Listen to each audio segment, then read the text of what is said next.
ఉంటుంది. ఇక ఆరోగ్యం 6%, అనారోగ్యం 4% ఉంటుంది. ఇక రాజ్యపూజం 5%, రాజ్యకోపం 2% ఉంది. ఇక సుఖము 6, దుఃఖము 3. ఇది ఆదాయ వ్యయాల కోష్టకం. అయితే ఈ సంవత్సరంలో జన్మః గురు అంటే గర్భంలోకి వృషభ రాశిలోకే గురు ప్రవేశం చేస్తాడు మే నుంచి.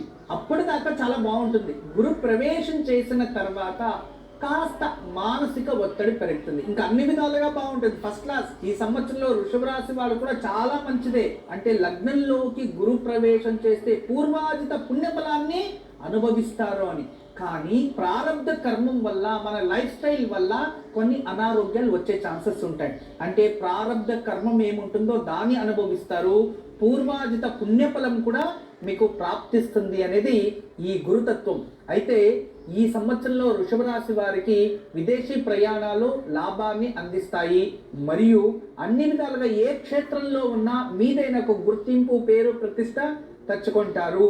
ఇక ఏదైనా ప్రభుత్వ ఉద్యోగాలకు ప్రయత్నిస్తూ ఉంటే అందులో కాస్త కష్టపడితే ఖచ్చితంగా లాభం ప్రాప్తిస్తుంది.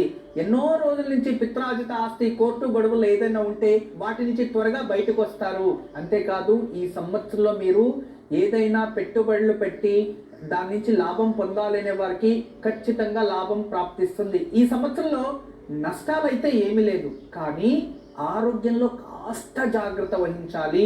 వివాహము చక్కగా ఉంటుంది, భార్యాభర్త సఖ్యత చక్కగా ఉంది.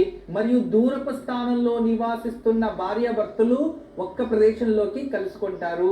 ఇక కుటుంబ సభ్యులందరూ కూడా సంతోషంగా ఉండే క్షణాలు ఉన్నాయి. ఈ సంవత్సరంలో వృషభ రాశి వారికి అంతా శుభమే జరుగుతుంది. మీరు ధైర్యంగా ఉండొచ్చు. ఈ సంవత్సరంలో మరింత శుభ ప్రతిఫలాలు మీరు అనుభవించాలి అనుకుంటే ఈ సంవత్సరం అంతా కూడా మీరు లక్ష్మీదేవిని పూజించాలి. లక్ష్మీదేవిని ఎంత పూజిస్తారో అంత ఆర్థికంగా మీరు అభివృద్ధి చెందుతారు. ఈ సంవత్సరం అంతా చాలా అద్భుతంగా ఉంది. ఈ సంవత్సరం మీరు అనుకున్న ప్రతి ఒక్కటి సంకల్పము జరుగుతుంది. కొంచెం ఆరోగ్యం పట్ల జాగ్రత్త వహించండి. ఇక చిన్న వయసులో ఉన్నవారు డ్రైవింగ్ చేస్తూ ఉంటారు కదా, కొంచెం జాగ్రత్తగా ఉండండి. నూతన గృహాలు నిర్మాణం జరుగుతాయి అనుంది. అన్నీ కూడా నూతనంగా, వినూతనంగా ఆలోచిస్తూ ముందడుగు వేస్తూ ఉంటారు. అంతేకాదు ప్రకృతి కూడా మీ పట్ల సపోర్ట్ ఇస్తూ ఉంటుంది. ఈ సంవత్సరం అద్భుతమైన పుణ్యఫలాలని, అద్భుతమైన విశేషమైన యోగాలని వృషభ రాశి పొందగలరు. గురుజీ, ఇక మిథున రాశి